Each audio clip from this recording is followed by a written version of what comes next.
Hello Leo, welcome to your April 2022 reading, Sun, Moon and Rising.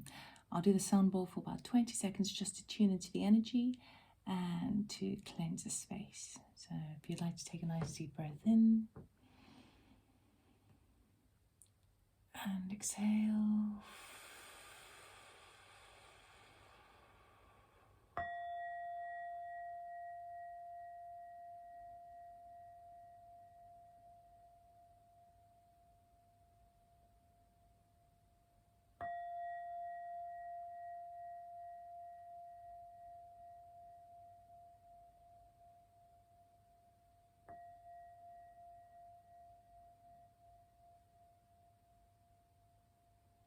All right, Leo, let us see what April has in store for you. I'll be doing 3 rows. The first row will be your current energy starting off the month. Middle row is anything that is unseen, any challenges, obstacles, or surprises. And then the last row will be the outcome for the month. And I'll be cutting the deck.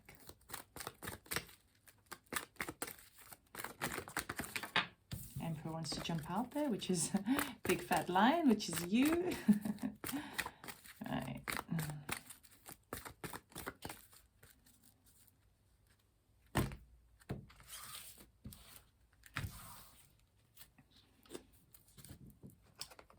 The Hermit, Hangman, Fortune's Wheel. There we go. Nice. I was about to say you're not going to like April because in the beginning phase is very slow going, but we've got Fortune's Wheel, which is really kind of serving you up a major, beautiful surprise after doing all your internal work here and making sure, taking responsibility of your internal thoughts, your internal feelings, your mind, where you fit within yourself, within society, within your relationships, within your connections, and then trying to take the responsibility to see it from all different aspects and angles and perspectives, but also allowing it the time and the space it needs to breathe. So in the beginning, you maybe feel like, oh God, it's not happening fast enough, not fast enough. But by doing that slow energy first, you get the Fortune's Wheel, the outcome of the month. So let's see how this is going to pan out for you.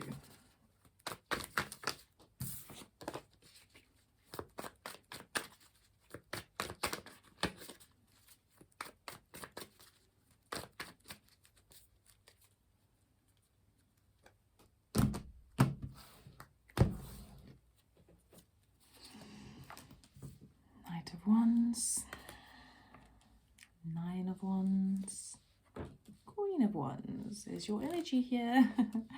The Magician, 10 of Swords, 4 of Swords, Queen of Cups, 3 of Pentacles, King of Cups. So we've got the King and Queen of Cups, which is a royal couple.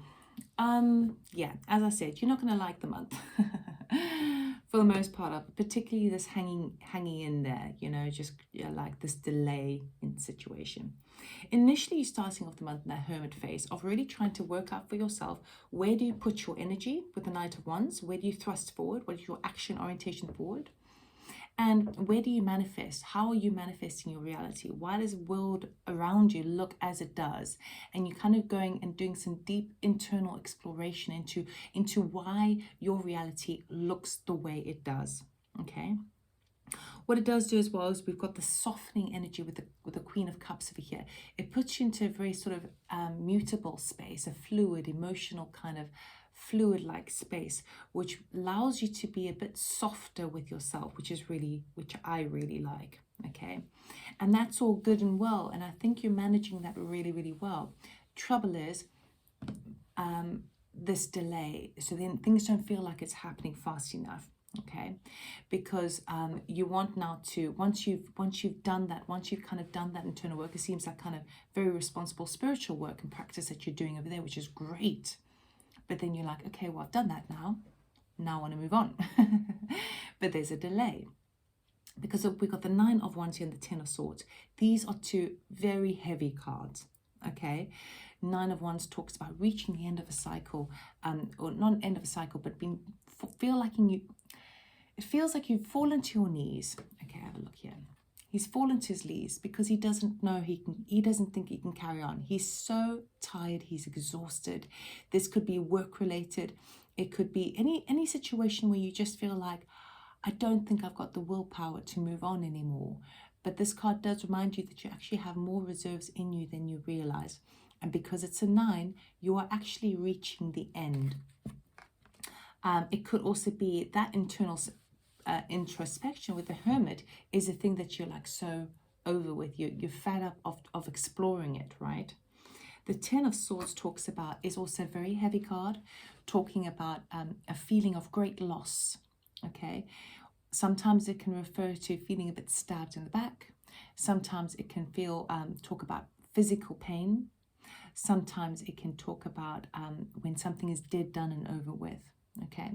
But really what it's about, it's loss. But bear in mind again, it's also an ending, because a 10 in numerology is not quite the 9. The 9's are the ending. The 10 marks the final closure and the beginning of the new, because a 10 reduces to 1 in numerology. So it's both an ending and a beginning all in one. But I do feel like you're trying to suss it all out with a Hangman. You're trying to see it in a very sort of a responsible way, but I do feel like you also are totally exhausted and you just now want some good news coming in. Don't worry, it's coming, it's coming. 3 of Pentacles, again, it's about going back over something, so it feels like all of this stuff here is about going back on the past, really looking at it from a new perspective. Maybe there are things that you started up beforehand that you have to physically just kind of go back on and fix. Okay, and again, it's like you're trying to create a kind of a nice clean slate to move beyond this phase. Okay, so initially really positive, really lovely, but then it just feels like it goes on a little bit too longer, or perhaps goes a bit deeper than you would like, right? But actually that is going to serve you in the long term, because it's better just to pull out the root, right? Fortune's wheel comes in and all of a sudden things are very exciting. Okay, now I feel like this could be somebody else coming towards you with the Queen of Wands, or it could be your energy here, because it is a fire card as well. All of a sudden you start to get your va-va-voom back, your motivation back, because you've done the hard work. All right, with that, it enables you to have the time and the space to heal from these energies here with the 4 of Swords. So perhaps you can afford to have a couple of weeks off just to kind of recover from all of this heavy energy, okay? And then the King of Cups is beautiful, because not only have you started the month off feeling a little bit softer and mutable, more fluid with this energy that you were like kind of working with the Magician, alchemizing, you know, manifesting. But the King of Cups, then you go up a level by the end of the month with the King of Cups, meaning that you feel a bit more stable and a bit more grounded in your thought, in your emotions. You've reached a certain level of emotional intelligence that makes you feel kind of grounded. It's weird because like the King of Cups is like the most grounded card there is, even though you would think it would be an earth, it would be the King of Pentacles, which he is. But he's about kind of getting things done, right?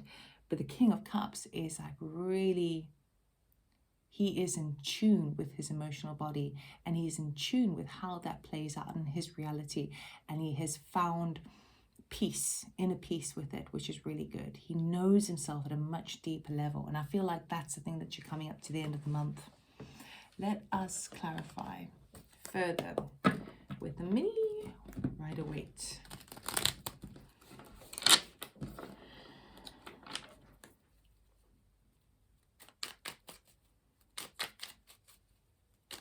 Yeah, this could also maybe talk about a job loss, you know, because of the Hangman, the Nine of Wands and the Ten of Swords. But I do feel like it's, even if it was, I wouldn't worry about it at all. You've got something much better for you coming down the road. So I would say accept and surrender to the losses with with joy. Look, we've got the Ace of Wands wanting to jump out there as I say that, which would talk about a new job opportunity. Yeah, I was about to say, accept the losses with gratitude, because it just means that it is, you've got something much better for you down the road. Something didn't go according to plan. Rejoice and celebrate it, because you cannot ever know what the best thing for you is. You know, sometimes Spirit knows that for you, or your higher self knows that for you. So you've got to like kind of go, okay, well, I thought that was it, and I put all my eggs in that basket, and then it didn't turn out, and now I feel totally lost, and I feel crumpled, exhausted, tired, and then the new thing comes around where you wouldn't have thought about it, and it is so much better than you would have imagined. Okay, now the swords, there we go. Ace of Swords, Ace of Cups, oh, Seven of Swords, Two of Cups, Three of, oh God, guys, Judgment, the Devil, Queen of Cups. So this could definitely talk about a relationship. I know that from 3 different extra cards we have here. Two of Cups, Three of Swords here with that heartbreak, and Ace of Cups. Ooh, okay. When I was talking about the introspection you're doing with regards to how what you put your energy in, okay? You really are sussing that out. What I'm putting my energy in, what am I putting my motivation and my energy, my love and my power into? And that's the thing that's keeping you up at night. You're really kind of caught up in the headspace there. You're really kind of over-analyzing. It's like analysis paralysis over there, which is the thing that's kind of... See, the Hermit is good for reflection, but the Hermit's about awareness, okay? There's a big difference between having an awareness about where thoughts are going, where your feelings are going, and all the rest of it, compared to stewing in something. And the Nine of Swords is basically talking about kind of fixating on something, or fixating on multiple things, but all it's doing is giving you a damn headache, right? And stewing on something. So if something didn't go according to plan, or something there was a mistreatment in one way, this is kind of playing it over and over and over in your head, and slowly but surely riling yourself, like getting yourself even more worked up, to the degree that it's even affecting your sleep or your ability to sleep. Okay. With the Magician and the Seven of Swords, this talks about kind of creating and manifesting, again, looking at your reality and what you create and manifest in your reality, because that's exactly these cards. But it's also about kind of, okay, well, what are the tools that I have to strategically, because sometimes this could be the deceptive card, but other times, you see, traditionally this card, he is the opponent of another army. So he comes from, there's 2 armies at battle, and he sort of sneaks off at night to steal the other army's swords, their ammunition, okay? But so sometimes it can talk about deception, deceit, lies, theft, all of that sort of stuff.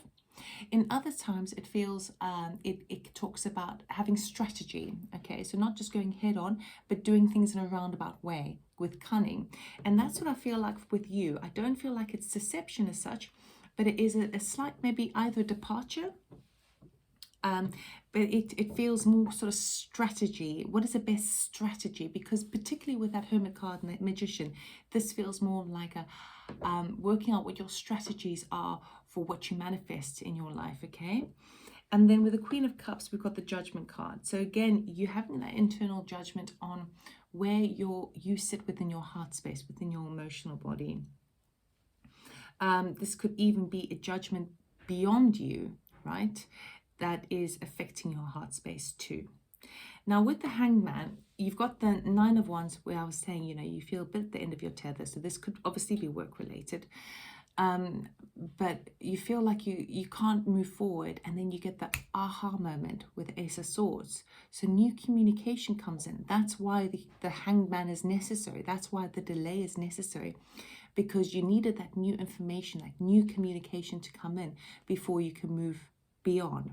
So I do feel like this space that you're in now is actually really positive, because it's going to highlight a new perspective that you didn't see before. okay? Because Hangman talks about multiple perspectives. Ace of Swords talks about seeing something in a true light, in a new way that you've never seen before. Ten of Swords with the Two of Cups can talk about a loss of a partnership. That could be a romantic partnership, a business partnership, family or friends. Okay, there's someone who you'd be very, very close to, and that's the thing that you feel either betrayed, at a loss, brought down to your knees, and it's heavy. So you're working through that energy, and again, you do need the time to do so. Okay, you do need to see it from multiple avenues. Three of Pentacles and the Devil talks about, you know, when I was saying about having to go on something, rework something. With the Devil card, it talks about it's a little bit obsessive, a little bit compulsive, maybe possessive, that sort of energy. So it's about looking at where, with the Hangman, seeing things from many different perspectives. If there is maybe a delay. So for example, with the Ten of Swords and the Two of Cups being the loss of a relationship, okay, and it feels heavy, very, very heavy, but it's as heavy in the heart as it is in the head. So it's not 100% the heart, it's also in the head, okay? So it feels like you're not consumed by emotions, you're consumed by thoughts in this respect. But there is a loss here, and with the Three of Pentacles and the Devil, it could be a situation where you sussing out with the Hangman, or there's a bit of a delay at maybe if it was an end of a relationship. Okay, well now I have to go back and get my things. Okay, there's a separation there, and you tried, or you are reflecting with the Hangman over times that you try to go back on it, fix it and tweak and perfect it, but all it did was create more a sense of feeling bound and trapped. Okay, so all the efforts that you put into reviving something, going back on something, fixing something, all it did was actually the opposite of what you intended. And that's the thing you're kind of also sussing out. It could also be that throughout the month of April, you're still trying to do that. And I do feel that what it's going to do is put you more in a feeling kind of attached, okay? Whereas it would be better to release attachments. Now, with Fortune's Wheel, we have either brand new love coming your way with an Ace of Cups, which is very, very exciting, okay? It could even be from a fire sign, male, female, doesn't matter, okay? Someone who's more on your wavelength, and you don't see this coming. This is all of a sudden, because Fortune's Wheel just tips in your favor, and you're like, huh? Where did this come from? If it's not that, it's a job opportunity or an idea, but basically whatever it is, Ace of Cups talks about a brand new love. Like this is an offering coming in from the heavens, a gift coming in, saying now it's time to rejoice the heart space, because the heart space has been in quite a lot of turmoil, because you feel things first, and then it shifts into the head, and that's where you try and analyze, right? And then as you get rid of it, you can get then it dispels. But sometimes it's very difficult to feel again when the head has overworked. But I do feel like this is something that bursts you with joy again and excitement, and now you've got your flame back, the fire in your belly. So it's very, very exciting. So it's either going to be a new job where you can be the leader, or you have certain leadership skills within that, where you can take the lead in things, or it's a new idea. No, that would be the Ace of Wands, like an offering where you can join in, and it's an exciting. It basically gets your heart skipping, you know, for the first time all month, which is really, really nice. This whole situation here enables you to heal a broken heart. Okay, and with that comes a King of Cups with the Queen of Cups. So now you have got both, as I was talking before, and my head's tingling, so this is confirmation, where I was saying you're having the softer energy in the beginning, the King of Cups with the Queen of Cups. Now you've got, this is like you've got the full balance of both the masculine energy and the feminine energy as it relates to the heart space. you have mastered those skills in understanding both giving, the nature of giving with the Queen of Cups, and being nurturing and loving in unconditional love, and the King of receiving and rooting and grounding into your bones, into your DNA. So I do feel like this new offering that comes in for you is going to enable you to really heal through this situation over here. And then you come into a bit more of a kind of balance where you are harnessing both the divine masculine and the divine feminine in beautiful union. It could even be that if it's love that's coming towards you, this would not only allow you to heal a broken heart from the past, but would also be a match for you at this time. Okay, so it is a heavy month, I have to say, a heavy month then, where you thought that you had dealt with a few things, but there's still some more healing to do, but you end off the month in a very strong position. Yeah, for Leo, please, for their highest good. Message from Spirit, please. What advice does Leo need at this time? Thank you. Leap. Oh, nice. You go first. The universe will catch you. This is kind of similar to the Fool card. I would say this really connected here to the Ace of Cups, this new offer that's coming in for you. And it does feel like an offer, something that's really going to get you excited again. So when they talk about this, you go first, the universe will catch you. Basically what they're saying is that you need to have a leap of faith. You need to jump forward. You see, she's jumping forward. She's not staying where she is. She's moving away from the situation. And if you jump forward, you are basically jumping into the abyss, into the infinite possibility of potential. Okay, you're daring to dream again, and you're letting go. When you jump, you sort of let go of gravity, or you jump against gravity, right? But you let go of all the heaviness that keeps you held down. You have the excitement to do so. So it's basically saying, take these opportunities. The Wheel of Fortune is coming in your favor. Take that opportunity, because this is so much better for you than you thought, than what this was. All right. So I hope that helped. I wish you all the best for April, and I'll see you next month.